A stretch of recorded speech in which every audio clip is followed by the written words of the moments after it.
بسم اللہ الرحمن الرحیم، السلام علیکم ڈیئر اسٹوڈنٹس۔ آج بات کرتے ہیں ڈپتھیریا پہ۔ ڈپتھیریا بھی ایک کمیونیکیبل ڈیزیز ہے، یعنی کہ یہ ایک بندے سے دوسرے بندے کو آسانی سے ٹرانسفر ہو سکتی ہے۔ یہ بیماری مختلف ڈیولپنگ کنٹریز میں آج تک ایز اے انڈیمک پریزنٹ ہے۔ انڈیمک یعنی کہ کسی مخصوص علاقے میں، ایک لوکل ایریا میں کسی ایک بیماری کا وبا کی صورت میں پائے جانا، اسے انڈیمک کہتے ہیں۔ فار ایگزامپل، ایک علاقہ ہے اور ادھر ٹائیفائڈ پھیلی ہوئی ہے یا ادھر انفیکٹیو ہیپاٹائٹس ہے، تو یہ اس مخصوص علاقے میں جو وبا پھیلی ہے اسے کیا کہتے ہیں؟ انڈیمک۔ تو کہنے کا مطلب یہ ہے کہ یہ ڈپتھیریا آج تک مختلف ڈیولپنگ کنٹریز میں ایز این انڈیمک پریزنٹ ہے۔ اگر اس کے کازٹیو آرگنزم کی بات کریں تو اس میں ایک بیکٹیریا انوالو ہے جسے کورینی بیکٹیریم ڈپتھیریا کہتے ہیں۔ یہ کورینی بیکٹیریم ڈپتھیریا ہیومن باڈی کے ریسپائریٹری ٹریک کے ساتھ اٹیچ ہو کر، یعنی کہ ریسپائریٹری ٹریک کو انفیکٹ کر کے اس میں سور تھروٹ کاز کر سکتی ہے، یعنی کہ زخم پیدا کرتی ہے گلے میں، اور جو کہ ایک لائف تھریٹنگ کنڈیشن ہوتی ہے، اس میں جان جا سکتی ہے۔ اگر اس کا انکوبیشن پیریڈ دیکھیں، یعنی کہ یہ جراثیم جس بندے میں انٹر ہو جائے، کسی ایک ٹیشو کو افیکٹ کریں، تو یہ 2 سے 4 دنوں کے اندر اندر اپنی علامات کو ظاہر کر دیتی ہے۔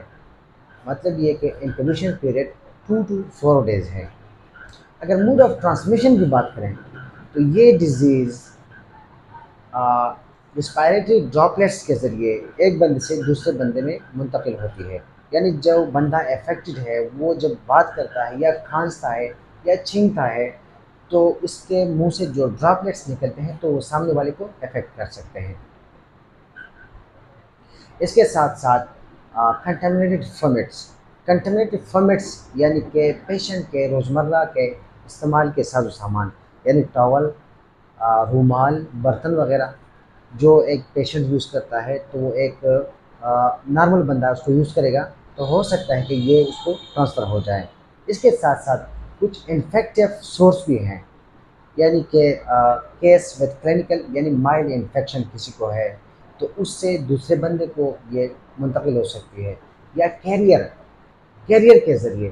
کیریئر کا مطلب یہ ہے کہ ایک بندہ ہے جس کے اندر یہ جراثیم موجود ہے لیکن ان ایکٹیو فارم میں ہے، کوئی سمٹمز نہیں ہے، ان ایکٹیو ہے یہ بیماری، اس میں یہ جراثیم ان ایکٹیو فارم میں ہے، لیکن جب یہ تھوکتا ہے یا ڈراپلیٹس ایک دوسرے بندے کو منتقل ہو جائے تو ہو سکتا ہے سامنے والا بندہ متاثر ہو جائے۔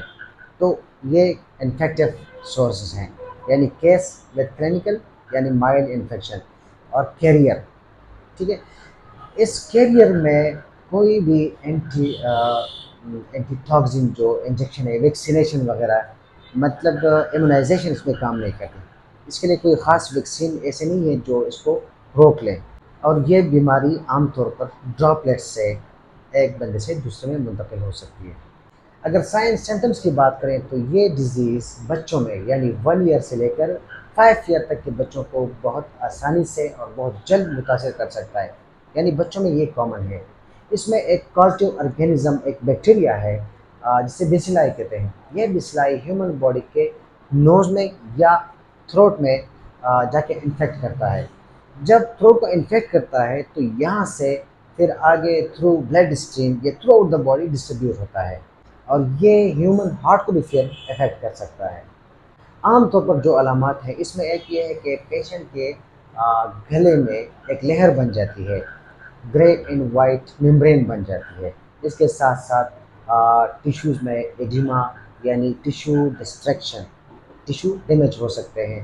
اگر دیکھیں تو اس میں ٹیمپریچر زیادہ ایلیویٹڈ نہیں ہوتا، لیکن اس میں ٹیکیکارڈیا پاسبل ہے، یعنی کہ دل کی دھڑکنوں کا زیادہ ہونا، کیونکہ جب بلڈ کے ذریعے یہ جراثیم آپ کے باڈی میں پھیل جاتا ہے تو ہارٹ کو افیکٹ کر سکتا ہے، جس کی وجہ سے ٹیکیکارڈیا پاسبل ہے۔ بریتھنگ کا مسئلہ بھی ہو سکتا ہے، یعنی کہ پیشنٹ کو سانس لینے میں دشواری ہو سکتی ہے۔ سوالونگ، جب کھانا کھاتا ہے تو نگلنے میں بھی اس کو تکلیف اور درد ہوتی ہے۔ اس کے ساتھ ساتھ انلارجمنٹ آف لیمف نوڈس بھی ہو سکتا ہے۔ لیمف نوڈس جو آپ کے نیک ریجن میں پریزنٹ ہیں وہ اپنے سائز سے بڑھ جاتے ہیں۔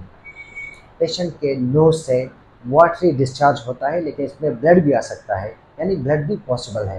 اور کبھی کبھار اس طرح ہوتا ہے کہ کوئی سائن سمٹمس اس میں نظر نہیں آتا۔ ایسے پیشنٹ کو مختلف قسم کے کمپلیکیشن کا سامنا ہو سکتا ہے، یعنی کہ اس کو لیرنجیل obstruction ہو سکتا ہے۔ لیرنجیل obstruction میں ہاسکی وائس ہے، ہائی پچ کف ہے، اور اس کو رسپائریٹری obstruction یعنی سانس لینے میں خطرناک حد تک دشواری آ سکتی ہے۔ اگر اس کا بروقت تدارک نہ کیا جائے، یعنی ٹراکیسٹمی نہ کیا جائے، تو ہو سکتا ہے کہ پیشنٹ ایکسپائر ہو جائیں۔